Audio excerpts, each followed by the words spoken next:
Conversamos esta noche con el diputado Andrés Joanet, presidente de Amarillos. ¿Cómo está, diputado? Muy buenas noches, gracias por acompañarnos. Bien, aquí en Temuco, ya un poquitito helado, pero hubo un temporal de esos que hay acá en el sur también. Sí, como llueve en el sur. Vamos a hablar de Así esta, es. de esta cuenta pública y la semana post cuenta pública con cierto desorden en el oficialismo. Usted lo ha visto, por ejemplo, los PPD independientes que amenazan con un nuevo retiro, lo que pasó con la ley Zamudio, en fin. Hay un ambiente que precisamente no unió a las filas oficialistas, sino que de alguna manera lo desordenó. ¿Cómo ve usted ese cuadro, este escenario? Yo creo que ha sido permanentemente así. Primero, no olvidemos el tema de las dos almas, que todavía hoy día persiste, que con el caso Jadwe se va a expresar mucho más en este tiempo. Todo lo que pase de aquí en adelante con, con Jadwe va a tensionar mucho más al gobierno. Pero respecto del tema interno, el gobierno mantiene de alguna manera cierto orden con el clientelismo, digamos las cosas como son, con un ministro por acá, un subsecretario, un seremi, un delegado, así ha mantenido de alguna manera el orden. Pero no hay un orden de relato, un orden de contenido. Y por tanto, esto es como una federación, una especie de patchwork de gobierno que está cada vez más débil, con un presidente con poco liderazgo, pero que de alguna manera se mantienen porque hay que terminar el gobierno, porque también la oposición quiere, y yo en eso también queremos que el gobierno termine, y ojalá termine bien. El gobierno no hace mucho para terminar bien, pero lo cierto es que lo que hay hoy día en el oficialismo es un desorden medio populista, digamos. Esto lo retiro, me parece un desorden populista, y eso demuestra la falta de liderazgo del propio presidente. Eh, Porque el presidente, la ministra Interior, los ministros políticos, el ministro Álvaro Elizalde, debieran ordenar, sobre todo porque el gobierno dentro del Parlamento está en minoría, entonces debieran ser mucho más ordenados. Y lo último visto con el tema de los retiros demuestran que tienen un desorden de eso y que el presidente no ejerce el liderazgo.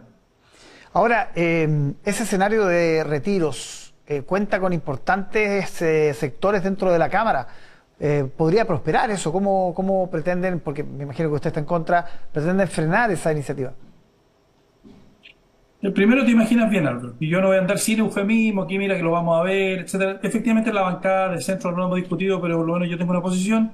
En su momento, yo creo, en un contexto de pandemia, donde el país tenía una crisis, yo creo que no sé si era justificable, dado el contexto del país, pero de alguna manera, eh, si uno lo compara con el momento actual, sin lugar a duda, ahí se justificaba mucho más, pero hoy día es injustificable.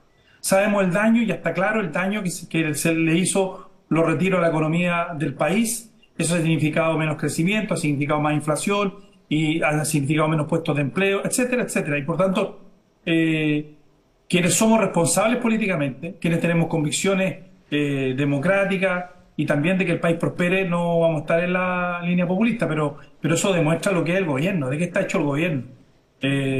Porque en definitiva lo que dice, o tenemos reforma o tenemos retiro. Pero bueno, la reforma, pongámonos de acuerdo, porque el gran escollo que tiene la reforma es en definitiva cuánto es lo que hay que dejarle para el trabajador de ese 6% que extra que se le va a imputar, según se dice en el empleador, pero todos sabemos que al final va a ser el trabajador, ¿no? Digamos las cosas como son. Entonces, algunos creemos que ese 6% tiene que ir a los trabajadores, otros creen que tiene que ser 4,2, como cree el Partido Demócrata, pero pongámonos a discutir respecto a eso, pero sin la pistola sobre la cabeza.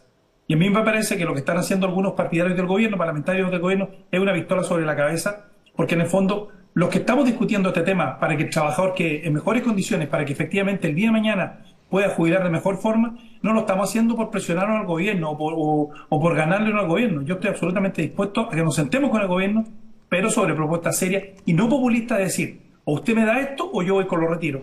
Y quiero decirle que tampoco tendrían, espero no tendría la mayoría para efectivamente contar con los retiros. Y no es que estemos defendiendo la AFP, que es otra falsedad. Nosotros no estamos defendiendo la AFP, estamos defendiendo fundamentalmente que este país sea viable económicamente y no se vaya al default.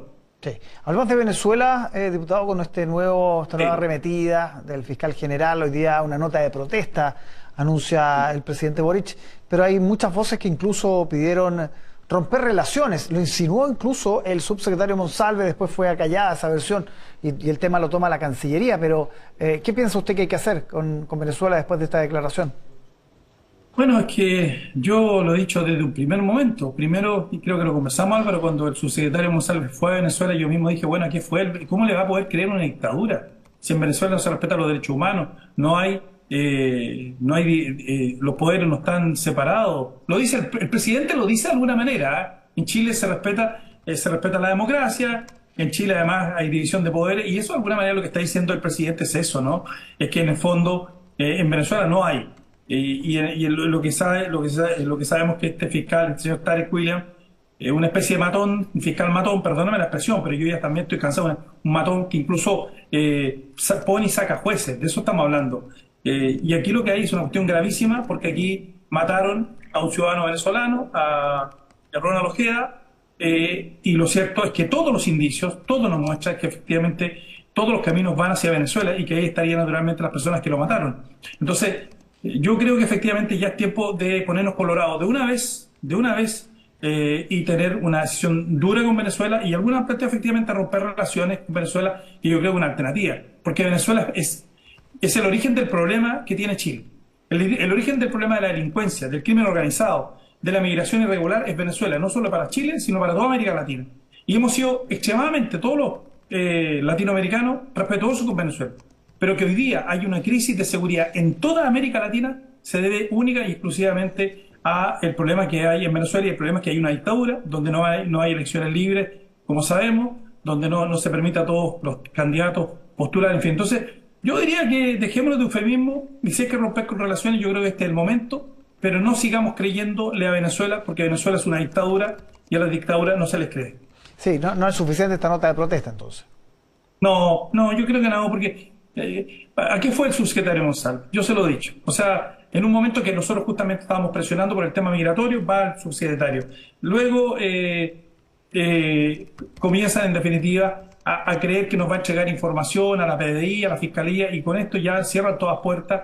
Y digamos las cosas como son, si es una dictadura y aún toda la información que nos entreguen va a ser información que no podemos creerle. Entonces, yo creo que a esta altura ya y esperar qué pase con las elecciones, porque si finalmente esas elecciones no dan garantía, como ya la oposición lo está diciendo, creo que ya hay que tomar carta en el asunto, porque no podemos seguir permitiendo que en Venezuela se sigan violando los derechos humanos y no ese país siga estancado como está, se siga asesinando gente, y además lo peor es que aparentemente están mandando a matar gente a otros países, como fue el caso de Chile. Sí.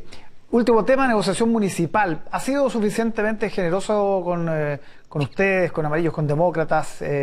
Por ejemplo, Chile Vamos, ¿o hay falta de generosidad en algunos cupos? ¿Ha habido dificultad para instalar algunos candidatos, pensando en municipales, pensando en gobernadores? Bueno, nosotros, por el caso de Amarillo, y yo de alguna manera también creo que demócratas lo interprete, ellos tienen su presidente que es Jimena Rincón. Bueno, primero nosotros no estamos negociando con Chile Vamos, nosotros estamos negociando con Demócratas, estamos tratando ya la mayor cantidad de candidatos en la medida de nuestras posibilidades. Somos partidos que tenemos menos de un año y aún así estamos constituidos en casi todo Chile y no ha sido fácil. Y por tanto nosotros estamos tratando de parar buenos candidatos, no cualquier candidato, tanto alcaldes como concejales, y eventualmente gobernadores. Lo que sí es contradictorio para el caso de Chile Vamos, que si Chile Vamos se puso el objetivo de derrotar al gobierno, pero finalmente se empecinan a llevar candidatos en todas partes. Entonces, nosotros tenemos buenos candidatos en varias regiones y si ellos ponen un candidato al lado de los buenos candidatos que tenemos, bueno, naturalmente la probabilidad de ganar son menores, pero eso tendrá que evaluarlo Chile Vamos. Nosotros no estamos negociando con Chile Vamos, nosotros conversamos naturalmente como se conversa en el Parlamento, etcétera, pero no tenemos ninguna negociación. Nuestra negociación hoy día es con el Partido Demócrata. Ya, pero en por ejemplo, esa posibilidad de pactos de omisión que se habló sobre todo al principio, cuando hace algunos meses hablábamos de un pacto que podría ser de largo aliento, ¿qué ha pasado con eso? Ese es un tema que tiene que ver Chile Vamos, pero así como hoy día lo vemos, eso es muy difícil, muy difícil. Yo estoy aquí en la Araucanía y en la Araucanía nosotros observamos que tenemos buenos candidatos en varias comunas, pero al otro lado Chile Vamos pone candidatos que lamentablemente van a ser lo más seguro que pierdan nuestros candidatos, pero entonces va a ganar el candidato al gobierno, pero Chile Vamos tendrá que, por tanto, observar esas consecuencias. nosotros no le podemos obligar a que saque a sus candidatos, entonces hoy día no hay pacto por omisión. Hoy día no hay negociación, pero yo creo que Chile Vamos se equivoca en el sentido de que finalmente el objetivo que ellos tenían de derrotar al gobierno no está ocurriendo. Pero insisto, nosotros con Demócratas vamos a seguir adelante, vamos a tener nuestra cuota municipal con las expectativas que tenemos de partidos de menos de un año, pero creo que nos va a ir bien porque vamos a tener concejales, vamos a tener alcaldes. O sea, yo hoy día en Chile Vamos hay partidos que tienen un alcalde. Hoy día la mayoría de los alcaldes son independientes. Y aún así creo que nosotros vamos a tener un resultado que nos va a permitir mirar las elecciones parlamentarias, que es la que de alguna manera nos importa, porque ahí es lo que se mide cada partido respecto del electorado que tienen los parlamentarios. Sí. Y también la presidencial, porque hemos planteado, Chile Vamos también, o sea, perdón, el Demócrata ha planteado el tema de las primarias. Nosotros hemos dicho, ¿por qué no? Primarias con Demócrata para llevar candidato presidencial desde el centro político, y nosotros efectivamente tenemos muy buenas cartas. Tenemos Jorge Burgos, Soledad Alvear, Isidro Solís, estoy pensando, no sé, en gente como eso y muchos más, ¿no? Vivian Lanlot, por dar nombres del centro político, gente que en definitiva sería o muy buen presidente o presidenta de este país. Bien, Andrés Jonet, muchísimas gracias por conversar con nosotros esta noche, diputado. Gracias a ti. Chao. Buenas noches.